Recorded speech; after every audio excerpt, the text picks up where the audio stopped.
സുരേഷ് ഗോപിയെ നായകനാക്കി നവാഗത സംവിധായകൻ മാത്യു തോമസ് സംവിധാനം ചെയ്യുന്ന ഒറ്റക്കൊമ്പൻ എന്ന ചിത്രത്തിന്റെ ചിത്രീകരണം ഡിസംബർ 29 തിരുവനന്തപുരത്ത് വെച്ച് ആരംഭിക്കുമെന്നറിയാൻ സാധിച്ചിട്ടുണ്ട്. കേന്ദ്രമന്ത്രി കൂടിയായ സുരേഷ് ഗോപിക്ക് സിനിമയിൽ അഭിനയിക്കുന്നതിന് കേന്ദ്ര നേതൃത്വത്തിന്റെ അനുമതി കഴിഞ്ഞ ദിവസം ലഭിച്ചിരുന്നു. ആദ്യ ഷെഡ്യൂളിൽ 8 ദിവസത്തെ ചിത്രീകരണത്തിനാണ് അനുമതി ലഭിച്ചിട്ടുള്ളത്. തിരുവനന്തപുരം സെൻട്രൽ ജയിലിലാണ് ഒറ്റക്കൊമ്പന്റെ ആദ്യ ഷെഡ്യൂൾ ചിത്രീകരണം നടക്കുക. ലാലേട്ടൻ, ശോഭന എന്നിവരെ കേന്ദ്ര കഥാപാത്രങ്ങളാക്കി തരുൺമൂർത്തി സംവിധാനം ചെയ്ത് റിലീസിന് തയ്യാറായിരിക്കുന്ന തുടരും എന്ന ചിത്രത്തിൽ ലാലേട്ടന് വേണ്ടി MG ശ്രീകുമാർ ഒരു ഗാനം ആലപിച്ചിട്ടുണ്ടെന്ന് അറിയാൻ സാധിച്ചിട്ടുണ്ട്. നിരവധി ചാർട്ട് ബസ്റ്ററുകൾ സമ്മാനിച്ച ലാലേട്ടൻ MG ശ്രീകുമാർ കോംബോയിലെ പുതിയ സോങ്ങിനെ കാത്തിരിക്കാം. ഈ വരുന്ന ജനുവരി 30 തുടരും തിയേറ്ററുകളിലേക്ക് എത്തുക. ബേസിൽ ജോസഫ് നസ്രിയ കോംബോയിൽ തിയേറ്ററുകളിലേക്ക് എത്തിയ സൂക്ഷ്മദർശിനി എന്ന ചിത്രത്തിന്റെ ഏറ്റവും പുതിയ കളക്ഷൻ റിപ്പോർട്ട് ഇപ്പോൾ പുറത്തു വന്നിട്ടുണ്ട്. ചിത്രം റിലീസിനെത്തി 15 ദിവസങ്ങൾ പിന്നിടുമ്പോൾ കേരളത്തിൽ നിന്നും മാത്രം 23 കോടി രൂപയും വേൾഡ് വൈഡ് ബോക്സ് ഓഫീസ് കളക്ഷനായി 46 കോടി 20 ലക്ഷം രൂപയും സ്വന്തമാക്കിയിട്ടുണ്ട്. സൂക്ഷ്മദർശിനി ഉടൻ തന്നെ 50 കോടി കളക്ഷനിലേക്കും എത്തപ്പെടുമെന്ന് കരുതുന്നു. അതേസമയം സൂക്ഷ്മദർശിനിക്കും ഒരു ദിവസം മുമ്പ് തിയേറ്ററുകളിലേക്ക് എത്തിയ ഹലോ മമ്മി എന്ന ചിത്രം റിലീസിനെത്തി 17 ദിവസങ്ങൾ പിന്നിടുമ്പോൾ കേരളത്തിൽ നിന്നും മാത്രം 5 കോടി 50 ലക്ഷം രൂപയും വേൾഡ് വൈഡ് ബോക്സ് ഓഫീസ് കളക്ഷനായി 8 കോടി രൂപയും സ്വന്തമാക്കിയിട്ടുണ്ടെന്ന് അറിയാൻ സാധിച്ചിട്ടുണ്ട്. ഹലോ മമ്മിയും ഹിറ്റ് സ്റ്റാറ്റസിലേക്ക് എത്തപ്പെട്ടു. ആസിഫ് അലി, അനശ്വര രാജൻ എന്നിവരെ കേന്ദ്ര കഥാപാത്രങ്ങളാക്കി ജോഫിൻ ടി ചാക്കോ തിരക്കഥയെഴുതി സംവിധാനം ചെയ്യുന്ന ഒരു ഇൻവെസ്റ്റിഗേഷൻ ത്രില്ലർ സിനിമയാണ് രേഖാചിത്രം. ഇപ്പോൾ രേഖാചിത്രത്തിന്റെ ട്രെയിലർ അപ്ഡേറ്റ് പുറത്തു വന്നിട്ടുണ്ട്. കിഷ്കിന്ദ കാണ്ഡത്തിന് ശേഷം തിയേറ്ററുകളിലേക്ക് എത്താനിരിക്കുന്ന ഈ ആസിഫ് അലി ചിത്രത്തിന്റെ ടീസർ റിലീസ് ചെയ്യുന്നില്ലെന്നും പകരം വരുന്ന ഡിസംബർ 25 ക്രിസ്മസ് ദിനത്തിൽ രേഖാചിത്രത്തിന്റെ ഒഫീഷ്യൽ ട്രെയിലർ പുറത്തു വരുമെന്നുമാണ് അപ്ഡേറ്റുകൾ ലഭിച്ചിട്ടുള്ളത്. അജിത് കുമാറിനെ നായകനാക്കി മകിഴ് തിരുമേനി സംവിധാനം ചെയ്യുന്ന ഒരു ആക്ഷൻ ത്രില്ലർ റോഡ് മൂവിയാണ് വിടാമുയർച്ചി. നിലവിൽ വിടാമുയർച്ചിയുടെ ഡബ്ബിംഗ് വർക്കുകൾ പൂർത്തിയായിട്ടുണ്ടെന്ന് മൂവി ടീം തന്നെ ഇപ്പോൾ ഒഫീഷ്യലായി അറിയിച്ചിട്ടുണ്ട്. 2025 ജനുവരി 9 പൊങ്കൽ റിലീസായിട്ടാവും വിടാമുയർച്ചി തിയേറ്ററുകളിലേക്ക് എത്തുക.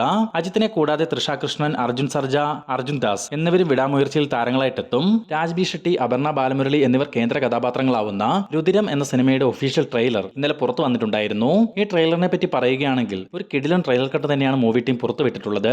രാജ്ബി ഷെട്ടിയും അപർണയും പെർഫോമൻസിൽ ഞെട്ടിക്കുമെന്നുള്ള കാര്യം ഈ ഒരു ട്രെയിലർ കട്ട് കണ്ടപ്പോൾ തന്നെ തോന്നി. ജിഷോ ലോൺ ആന്റണി തിരക്കഥ എഴുതി സംവിധാനം ചെയ്യുന്ന രുതിരം നിർമ്മിക്കുന്നത് ഗോകുലം മൂവീസിന് വേണ്ടി ശ്രീ ഗോകുലം ഗോപാലനാണ്. വരുന്ന ഡിസംബർ 13 പാൻ ഇന്ത്യൻ റിലീസായി രുതിരം തിയേറ്ററുകളിലേക്ക് എത്തും. പിന്നെ കർണാടകയിൽ രുതിരം റിലീസിന് എത്തിക്കുന്നത് ഹോംബാലി ഫിലിംസ് ആണ്. ട്രെയിലർ കാണാത്തവരുണ്ടെങ്കിൽ തീർച്ചയായിട്ടും ഒന്ന് കണ്ടു നോക്കുക.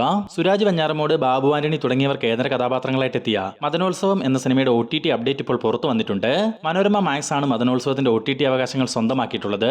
വരുന്ന ക്രിസ്മസ് ദിനത്തിൽ മദനോത്സവം മനോരമ മാക്സിലൂടെ OTT റിലീസ് ചെയ്യും. ബില്ല, ആരംഭം എന്നീ സിനിമകൾക്ക് ശേഷം അജിത് കുമാറിനെ നായകനാക്കി വിഷ്ണുവർദ്ധൻ പുതിയൊരു സിനിമ ഒരുക്കാൻ പോകുന്നു. നിലവിൽ ചിത്രത്തിന്റെ പ്രീ പ്രൊഡക്ഷൻ വർക്കുകൾ ആരംഭിച്ചിട്ടുണ്ടെന്ന് അറിയാൻ സാധിച്ചിട്ടുണ്ട്. ഈ ചിത്രത്തിന്റെ ഷൂട്ടിംഗ് വർക്കുകൾ 2025 മാർച്ച് മാസം മുതലാകും ആരംഭിക്കുക. യുവൻ ശങ്കർ രാജയാണ് വിഷ്ണുവർദ്ധൻ AK മൂവിക്ക് മ്യൂസിക് ഒരുക്കുന്നത്. കിഷ്കിന്ദ കാണ്ഡത്തിന് ശേഷം ഗുഡ്വിൽ എന്റർടൈൻമെന്റ്സ് നിർമ്മിക്കുന്ന ഏറ്റവും പുതിയ സിനിമയാണ് നാരായണീന്റെ 3 മക്കൾ. സുരാജ് വെഞ്ഞാറമൂട്, ജോജു ജോർജ്, അലൻസിയർ തുടങ്ങിയവർ കേന്ദ്ര കഥാപാത്രങ്ങളാവുന്ന ഈ ചിത്രം സംവിധാനം ചെയ്യുന്നത് ശരൺ വേണുഗോപാലാണ്. 2025 ജനുവരി 16 നാരായണീന്റെ 3 മക്കൾ റിലീസിനെത്തും. ഈ വർഷം വിജയ് സേതുപതി നായകനായിട്ടെത്തി ബ്ലോക്ക് ബസ്റ്റർ വിജയം നേടിയ മഹാരാജ എന്ന തമിഴ് ചിത്രം കഴിഞ്ഞ ആഴ്ച ചൈനയിലും റിലീസ് ചെയ്തിരുന്നു. ചൈനീസ് ഓഡിയൻസിൽ നിന്നും ഗംഭീര അഭിപ്രായങ്ങൾ നേടിയ മഹാരാജ റിലീസിനെത്തി 12 ദിവസങ്ങൾ കൊണ്ട് 75 കോടി രൂപയോളമാണ് ചൈനയിൽ നിന്ന് സ്വന്തമാക്കിയിട്ടുള്ളത്. അതുകൊണ്ട് തന്നെ മഹാരാജയുടെ world wide box office collection 180 കോടിയിലേക്ക് എത്തപ്പെട്ടിട്ടുണ്ട്. ചൈനയിലെ റിലീസിന് പിന്നാലെ ജപ്പാനിലും മഹാരാജ റിലീസിന് എത്തിക്കാനുള്ള തീരുമാനത്തിലാണ് മൂവി ടീം. ലാലേട്ടൻ നായകനായും സംവിധായകനായും വരാനിരിക്കുന്ന ഒരു ഫാന്റസി 3D സിനിമയാണല്ലോ ബറോസ്. വരുന്ന ഡിസംബർ 25 ക്രിസ്മസ് ദിനത്തിൽ ലോകമെമ്പാടും റിലീസിനെത്താനിരിക്കുന്ന ബറോസ് സിനിമയുടെ പ്രൊമോഷൻ ഇവന്റുകൾ അടുത്ത ആഴ്ച മുതൽ ആരംഭിക്കുമെന്ന് അറിയാൻ സാധിച്ചിട്ടുണ്ട്. ലാലേട്ടന്റെ ആദ്യ സംവിധാന സംരംഭമായതിനാൽ ലാലേട്ടൻ തന്നെ നേരിട്ടിറങ്ങി കേരളത്തിലും ഒപ്പം തന്നെ ചെന്നൈ, ഹൈദരാബാദ്, ബാംഗ്ലൂർ, മുംബൈ പിന്നെ വിദേശ രാജ്യങ്ങളിലും നേരിട്ടെത്തി ബറോസിന്റെ പ്രൊമോഷൻ ഇവന്റ് നടത്താനുള്ള തീരുമാനത്തിലാണെന്ന് അറിയാൻ സാധിച്ചിട്ടുണ്ട്. നിലവിൽ പുറത്തുവരുന്ന റിപ്പോർട്ടുകൾ പ്രകാരം 10,000-ഓളം സ്ക്രീനുകളിലായിട്ടാവും ബറോസ് ആദ്യ ദിനം റിലീസിനെത്തുക. അല്ലു അർജുനെ നായകനാക്കി സുകുമാർ സംവിധാനം ചെയ്ത പുഷ്പ ദി റൂൾ എന്ന ചിത്രം ഇന്നത്തെ ദിവസം കഴിയുന്നതോടെ നിർണായകമായ ആദ്യത്തെ വീക്കെൻഡ് പൂർത്തിയാക്കിയിരിക്കുകയാണ്.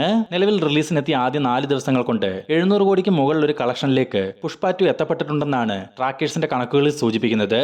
എന്തുതന്നെയായാലും പുഷ്പ ദി റൂൾ 1000 കോടി കളക്ഷനും കടന്ന് പുതിയ റെക്കോർഡുകൾ സൃഷ്ടിക്കുന്ന കാഴ്ച ഉടൻ തന്നെ നമുക്ക് കാണാനാവും. ശിവകാർത്തികേയൻ, സായി പല്ലവി തുടങ്ങിയവർ പ്രധാന വേഷങ്ങളിലെത്തിയ അമരൻ എന്ന ബ്ലോക്ക് ബസ്റ്റർ മൂവി ഇന്നലെ മുതൽ നെറ്റ്ഫ്ലിക്സിലൂടെ OTT റിലീസ് ചെയ്തിട്ടുണ്ട്. അമരൻ തിയേറ്ററിൽ കാണാത്തവരുണ്ടെങ്കിൽ തീർച്ചയായും ഒരു തവണ OTT-യിൽ കണ്ടു നോക്കുക. നല്ല കിടിലൻ മൂവിയാണ്. അപ്പോൾ ഇതുപോലുള്ള ഏറ്റവും പുതിയ സിനിമാ വാർത്തകൾക്കായി നമ്മുടെ ഈ ചാനൽ ഇപ്പോൾ തന്നെ സബ്സ്ക്രൈബ് ചെയ്തു നോക്കുക.